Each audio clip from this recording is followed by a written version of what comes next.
Inflation is a term used to describe the increase in the prices of goods and services over time. It is a measure of how much the purchasing power of money has decreased over time. Inflation is often measured by the Consumer Price Index, CPI, which tracks the prices of a basket of goods and services commonly purchased by consumers. Inflation is a complex phenomenon that is influenced by a variety of economic factors, including monetary policy, fiscal policy, and global economic trends. In this article, we will explore the causes and effects of inflation, as well as some of the ways in which it can be controlled. Causes of inflation. Inflation can be caused by a number of different factors, including increase in money supply. One of the most common causes of inflation is an increase in the money supply. This occurs when central banks print more money or when commercial banks create new loans. When there is more money in circulation, people have more money to spend, which can lead to an increase in demand for goods and services. This increase in demand can lead to an increase in prices, as businesses seek to maximize their profits by charging more for their products. Increase in production costs. Another common cause of inflation is an increase in production costs. When the cost of raw materials, labor, and other inputs increases, businesses must charge more for their products to maintain their profit margins. This can lead to an increase in prices across the economy. Increase in demand. Inflation can also be caused by an increase in demand for goods and services. When demand exceeds supply, businesses can raise prices to maximize their profits. This can happen when there is a sudden increase in population or a surge in consumer confidence. Effects of inflation. Inflation can have a number of negative effects on the economy, including reduced purchasing power. Inflation can reduce the purchasing power of money, making it harder for people to buy the goods and services they need. This can lead to a decline in the standard of living for many people, particularly those on fixed incomes. Higher interest rates. Inflation can also lead to higher interest rates, as central banks seek to control inflation by tightening monetary policy. Higher interest rates can make it more expensive for businesses to borrow money, which can slow down economic growth. Uncertainty. Inflation can create uncertainty in the economy, making it difficult for businesses to plan for the future.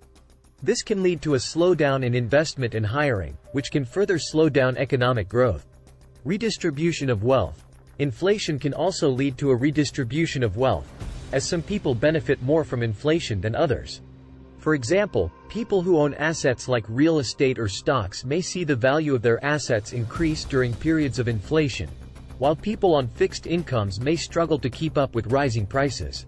Controlling inflation. There are several ways in which inflation can be controlled, including monetary policy. Central banks can use monetary policy to control inflation by adjusting interest rates and the money supply. When inflation is high, central banks can raise interest rates or reduce the money supply to reduce demand and slow down price increases. Fiscal policy.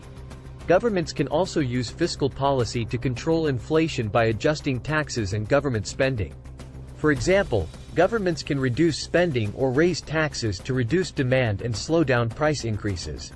Supply-side policies. Supply-side policies can also be used to control inflation by reducing production costs and increasing productivity. For example, governments can invest in education and training programs to improve the skills of workers, which can lead to higher productivity and lower production costs. Wage and price controls. Some governments have tried to control inflation by implementing wage and price controls, which set limits on how much businesses can charge for their products and how much workers can be paid. However, this approach is often controversial and can lead to unintended consequences, such as shortages of goods and services. International cooperation. Finally, international cooperation can also be used to control inflation. Countries can work together to coordinate their monetary and fiscal policies, as well as their trade policies, to reduce inflationary pressures and stabilize the global economy. Conclusion. Inflation is a complex phenomenon that can have a significant impact on the economy and people's lives. While some inflation is necessary for a healthy economy, high and unpredictable inflation can be harmful. Central banks and governments have a variety of tools at their disposal to control inflation, but it requires careful coordination and a deep understanding of the underlying economic factors driving inflation. By working together and implementing effective policies, countries can help ensure that inflation remains under control and the global economy remains stable and prosperous. Thanks for watching. Hope you liked the video.